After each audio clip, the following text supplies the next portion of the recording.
George, and some of you may know me as Mrs. George or Kate, Gavin, and Matthew's mom. I grew up in Avon since I was 4 years old, and now we live in Avon with Stephen, my husband, and Kate, who's 13, Gavin, who's 11, and Maddie, who is 6. And 2 years ago, we had a curveball thrown at us in life. In January of 2017, after months of being congested, I ended up at a ENT here in Farmington, Dr. Tessima, and I was told that I had a tumor in my nasal cavity that was growing into my palate. So life took a turn in our family, yet love poured our way. In March of 2017, I should say later that week, I was diagnosed with a rare salivary gland cancer called adenoid cystic carcinoma.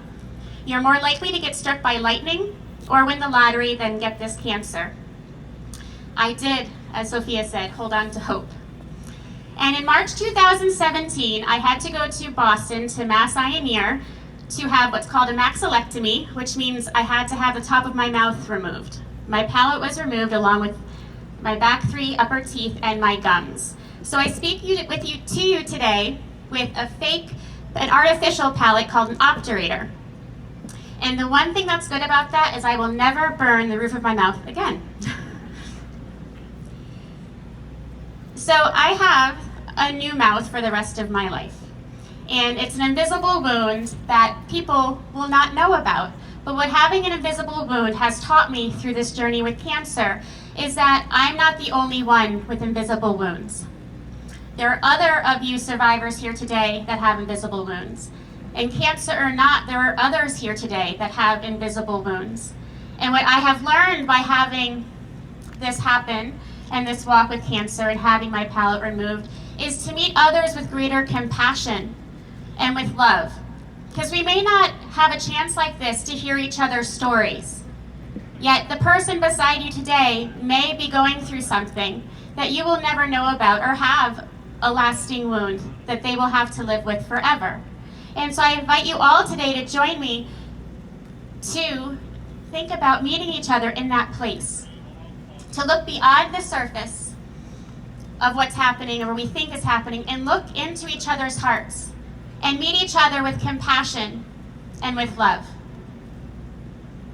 Once I healed from surgery, I had to go to Boston to Mass General, where I had to undergo 7 weeks of treatment. Monday through Friday, I had to be away from my family, and it was a hard time. I had to undergo 35 rounds of proton beam radiation and 7 rounds of low-dose chemo. It was a hard time, yet something that was taught to me in those 7 weeks is that we, my family and I, are encircled with love. You see, back in May and June of 2017, Kate was in 5th grade, Gavin was in 4th grade, and Matthew was 4 years old. And a man named Harvey came to Thompson Brook, where Kate goes to school, and talked about a Relay for Life event. And I saw my daughter, with the hand we were dealt, harness it and say, "Hey Mom, there's a Relay for Life event. I want to be a captain. I want to be part of this difference." And so she got a team together, and my first Relay for Life event was 2 years ago. In that event, I was in the middle of treatment, and I sat there right in the chairs where you all are. And what someone told me, that I'm going to ask you right now, survivors or fighters right there, is someone said, "Have you looked behind you?" And I said, "No." They said, "Look behind you. Take a look behind you."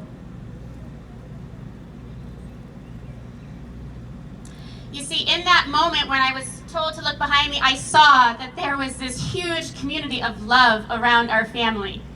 I had known I was in this circle of love with our family, and we were being cared for and loved on by our family and our friends and our community. And when I sat there that day, I saw that there was an even broader community wrapping us with love from the gaps. You may have not known our story, and we may never know your name, but in our time of need, you showed up for us. And it was truly a blessing. I want to thank you for being there that day for our family, whether you knew it or not. And I thank you for being here today for the people that need you. I took that back to Boston with me for the rest of my treatments. I sat there, I laid there on the radiation table by myself for the treatment. I laid there in the chemo chair, and I laid there often in bed alone at night in my hotel room, but I was physically alone, but I was not alone. I would lay there and picture the love around me. I would picture my family around me. I would picture our extended family and our friends and our community and you around me. I was not alone. And I want to say that to your hearts right now today, whether it's cancer or not, that you are not alone. And I want to invite you actually to close your eyes. And I want you to picture the circles of love around you as an individual. That family, your loved ones around you. Picture that next circle, that extended family and friends and your community. And then please open your eyes and look around you. It's a powerful thing when you realize that you are encircled with love. And I want to speak to every kid here today that what you are doing matters. I know you're having an awesome time with friends, you fundraise, it's so good, but you may not have thought of this, but you truly are, by showing up today, are showing the fighters that you are part of their circle of love. And that is priceless. And also, if I could say to each of you that the joy you are experiencing today by being here with your peers and being part of making a difference, it's not something that has to end today. You can harness this and go close to what matters in life and be a part of the change, whether it's with cancer or something else. This Relay for Life event started by one man, one person, a doctor who wanted to make a difference. And he spent 24 hours walking around a track and raised $27,000. That was one person. Today, as Harvey just said, this event alone is going to bring in over $575,000. It happened because one person said, I want to make a change. And I want to speak into your hearts that you are part of that change. And don't let it stop today, but please continue on being a part of the change you need to see. Next month, June 22nd, marks being 2 years out from treatment.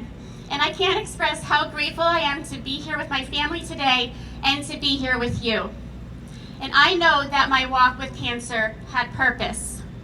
For me, it was like God brought me to the edge of a mountain and showed me what matters. And I want to spend my days coming close and loving people beside me, like my family and others. And I also want to help people who are next in line. Cancer has given me more purpose as a wife, as a mom, as a sister, daughter, friend. And I truly mean it when I say I want to help those beside me and those next in line. I get to be here today because of my walk with cancer to speak this truth into your heart, and I find that a privilege. To my family, I want to tell you how much I love you, and I thank you, and I couldn't have done it without you. You are brave and courageous. Stephen, I am honored to be your wife, and Kate, Gavin, and Matthew, I am so honored to be your mom. To get here before you today, 2 years ago, I was sitting there, I get to turn around and say thank you. Whether I knew your name or not, thank you for pouring love our way in our time of need. And we get to be here today to now pour the love to those in need. And we're truly grateful for that. And I want to speak to the fighters here today, that we see you, we are hopeful for you, and we want you to remember that you are encircled with love and that you are not alone in this battle. I want to speak to all the caregivers. As I said to my family, we cannot do it without you. Thank you for what you do from the bottom of our hearts, but also remember that you are encircled with love and to lean into who you need to make sure that you are full to give the love to the person you're taking care of. To the survivors, I see you. I see your invisible wounds you carry. I walk beside you in the healing process.